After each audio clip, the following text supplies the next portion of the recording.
the so-called documentary, which was more of a propaganda video, if you like, in a two-part series, was an absolutely disgraceful piece of shoddy journalism, completely full of innuendo and slurs. It should never have been broadcast by the BBC. The reality was that Narendra Modi, as Chief Minister, had done his best. There's a very small Sikh population which are promoting Khalistan. Pakistan, I'm afraid their economy is shot to pieces, and I think my message for them is that, look, you've got to listen to what the IMF is advising you to do. You can't just go appealing to the world for money and support. So we are two countries with a shared past and a tremendous future ahead of us.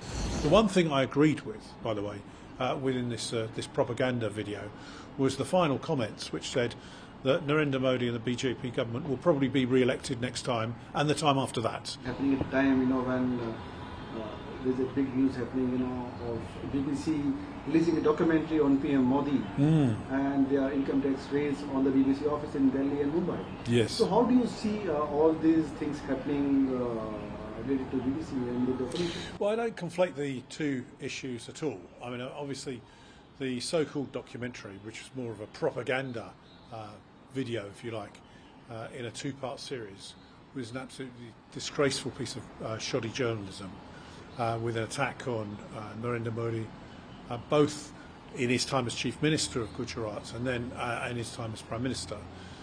Completely full of innuendo and slurs. It should never have been broadcast by the BBC. And of course, because the BBC has a worldwide reputation, people think, oh my goodness, this must be true. But it was produced by an external organisation, overseen by the BBC, and then broadcast as the truth. Well, it's far from the truth. I mean, it dismissed, for a start, it actually didn't look in detail at the causes for the Gujarat riots 20 years ago, and it certainly didn't look at the all-important fact that the Supreme Court had thoroughly investigated all the claims against Narendra Modi and found there not a shred of evidence to support them. So, the reality was that Narendra Modi, as Chief Minister, had done his best to try and appeal for calm. He looked to additional police resources, not only within Gujarat but beyond, and eventually had to call in the army to help quell the riots. They showed film of him making appeals for calm and encouraging people to not to riot. Yet the slurs that were given were outrageous. And then, of course, put a whole series of different montages together with different people whose... I don't know all the people involved, but it was clearly they all had an axe to grind against Narendra Modi.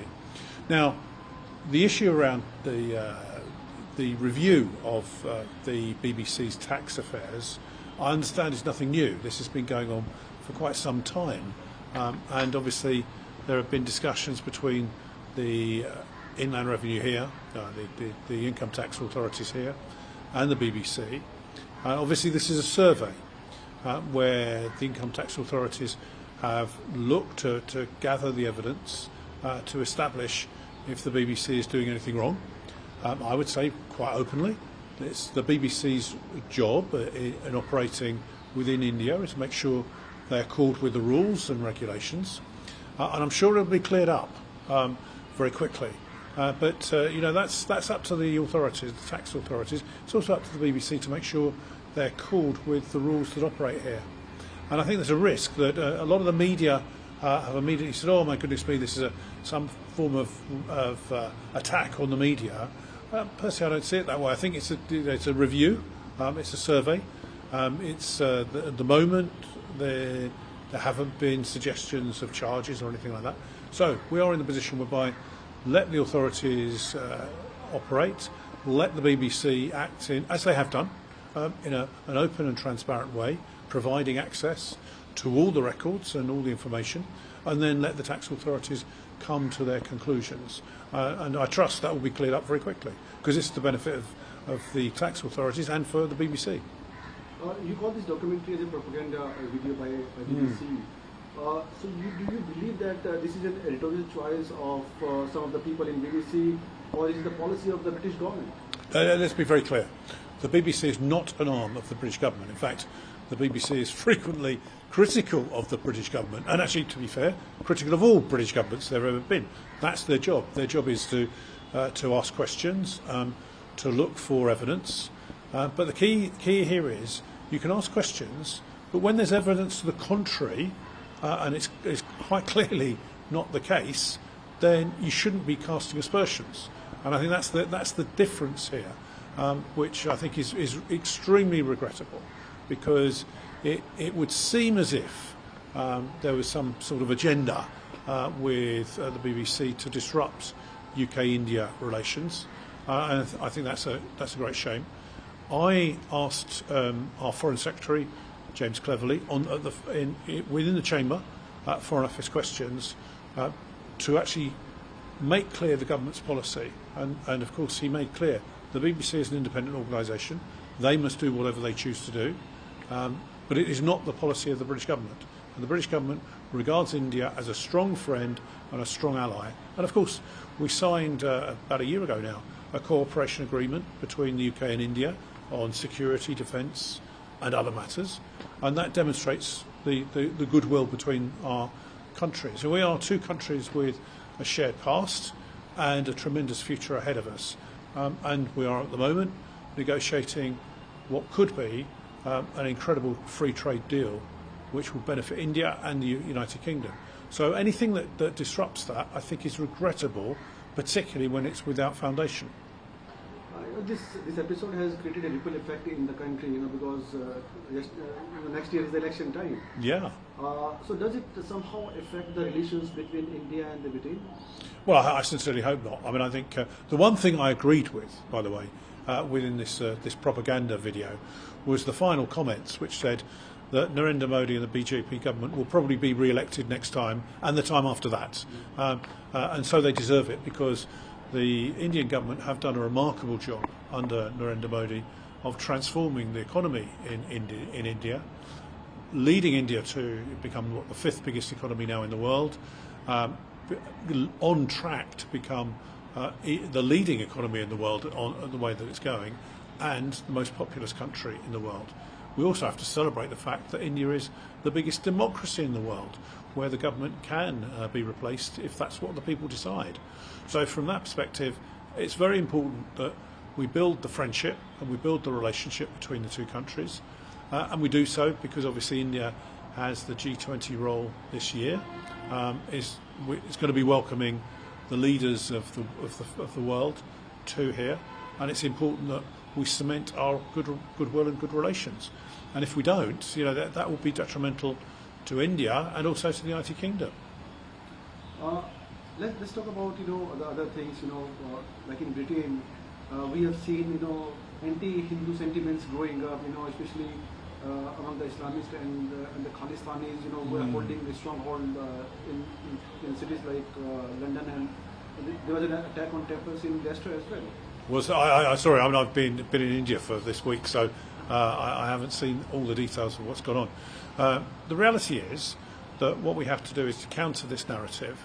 In an area, I represent Harrow, and in our area we have people of every religion, of every. In fact, I can probably take you to someone from every country in the world who lives in my constituency. Every language is spoken, every religion is celebrated, and people live together in peace and harmony. And I wouldn't want it any other way. So that demonstrates that we can have a situation where people do cooperate together.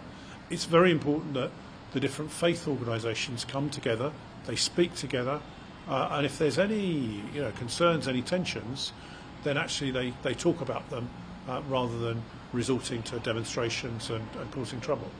Last year we had real problems in Leicester, where frankly what happened was some external people came into Leicester. For the last 50 years or more, people have lived alongside each other in Leicester. Different Hindus, Muslims, Sikhs, Jains have lived alongside each other quite harmoniously. But there was false propaganda put about that a mosque had been attacked, and the Leicester police had to put a social media broadcast out to say this was not true. That caused people from outside Leicester to come in, and then there were riots and anti-Hindu action taking place, and we had temples attacked and people, I'm afraid, physically attacked. And that's extremely regrettable. Should not have happened, and the people responsible, clearly a large number of them were arrested and dealt with appropriately. But the problem is that in different parts of the United Kingdom now, we're getting this feeling of dissension, and indeed, as you say, Islamist. Now, the 99.99% of the Muslim population within the UK are peaceful, peace-loving people. They just want to go on with their lives, celebrate their religion, of course. There's this very small minority that want to cause trouble. They become terrorists. They may groom others. They may encourage people to be radicalised. And we have to counter that very, very aptly. And I think one of the problems we're facing is how we deal with that. There's a very small Sikh population which are promoting Khalistan and Khalistani, not quite terrorism in the UK, but certainly disorder. And that has to be prevented as well. And we had recently, just the last week, we had a report published on the Prevent Review, which is aiming at preventing extremism, whether it's from the far right, from Islamists or Khalistanis, how we prevent that from happening. And it's quite clear that that has failed in the United Kingdom, and that we do have to do far more, particularly, I'm afraid, where now, because of the ease of access over the internet and social media, young people can be radicalised literally in their bedrooms. And of course they then become radicalised, and then they have hatred placed in their minds, and they hate people who could be their neighbours, just because of their religion or background. We have to counter that. I don't think we fully understand the extent of that going on, and we don't understand the reasons why people do become radicalised. What we do know is there's a number of hate preachers that wish to radicalise people on that basis. And I would say very simply, that Hindus in the United Kingdom, Jains, Sikhs, Muslim, as I say, predominantly peace-loving people, and we need to ensure that message is rolled out. Bob, we have seen that you also face some kind of criticism, by supporting India and the Prime Minister Modi. So how do you feel, after seeing such kind of criticism by a section of people? I'm not particularly bothered. It's like water off a duck's back, as they say. As far as I'm concerned, I've been a supporter of overseas friends of BJP for a very long time. I regard BJP as the natural ally for the Conservative Party. Obviously, the Conservative Party in the United Kingdom, BJP over here, and it's that friendship and it's that support that we value. Narendra Modi, as Chief Minister, turned Gujarat into the powerhouse of the economy of India, and now he's transformed India and is assisting in every area of India. So he's done a remarkably good job, as has the government. What we need now to do is obviously build on that friendship and utilise some of the opportunities that we've got to have that free trade deal, and then enhance our trade between the two countries. We already know, for example, the trade deal between India and the UAE has improved trade, 90% or something incredibly, in less than a year. We hope to do the same thing with a free trade deal with India. So when people criticise me, I say, well, what's your alternative? Who do you back, and why do you back them? And I do speak up in the United Kingdom Parliament on behalf of my constituents, many of whom are of Indian origin, some 37% of Indian origin, and therefore it's absolutely right that people think about where they originally came from or where their families originally came from. We're now on the fourth generation of people in the United Kingdom, but they still have a love of India, and so they should. How do you see the bilateral relations between India and Britain, in the coming years? As you have a new Prime Minister out there. Yeah, well, of course, we have the first Hindu Prime Minister in the United Kingdom. First, obviously of Indian origin. We also have had the first female Prime Minister. But we didn't stop there, because remember, we had the first Hindu Chancellor, first Hindu Home Secretary, the first Hindu Environment Secretary, effectively, and indeed have led the world. We had of course, a prominent Muslim as Chancellor, Health Secretary, and a number of other jobs in government. So, in the United Kingdom, we believe very firmly, and certainly in the Conservative Party, in promoting people on their abilities and their capabilities. So, from that perspective, it's a bright future. Now, as we reach out to our friends across the Commonwealth, one of the issues that is very, very clear is that when we left the European Union, we wanted to reunite with our Commonwealth partners, which in many ways we turned our back on our Commonwealth partners, be it India, Canada, Australia, New Zealand, South Africa, and other countries around in the West Indies and right across the world. And now we're reuniting with those countries. And it's very important that we do so on a trade basis, but it's not just trade. It's security, it's cooperation, it's in ensuring that we come together in a like-minded fashion. And I think because we have this historical links, and obviously, we're no longer a colonialist empire, but we have those links, that there is an understanding of how all countries operate, and an affection, I think, for the United Kingdom. We have a great advantage in. We had the very sad death of Queen Elizabeth II, but now we have King Charles, and I think he's well known throughout the Commonwealth and will be a first-class figurehead to take us forward. And I think he will be respected not only in India but in other countries as well. So part and parcel of this is how we grow together and have the opportunities together. Now there will be sticking points, and there'll be points at which we need to discuss and agree. That's fine. I mean, friends do have that. They have agreements, but the difference is that friends sit down at the table and discuss it and then reach a conclusion. One question is about a global threat which is emerging because of the rise of extremism and terrorism. Especially emanating from Afghanistan and Pakistan. So how do you see this kind of threat affecting the global peace? Well, I mean, obviously, the people that foster terrorism or state-sponsored terrorism is fundamentally wrong, and we've got to counter that for all we can. My personal view is that it was a mistake to withdraw from Afghanistan in the way that we did.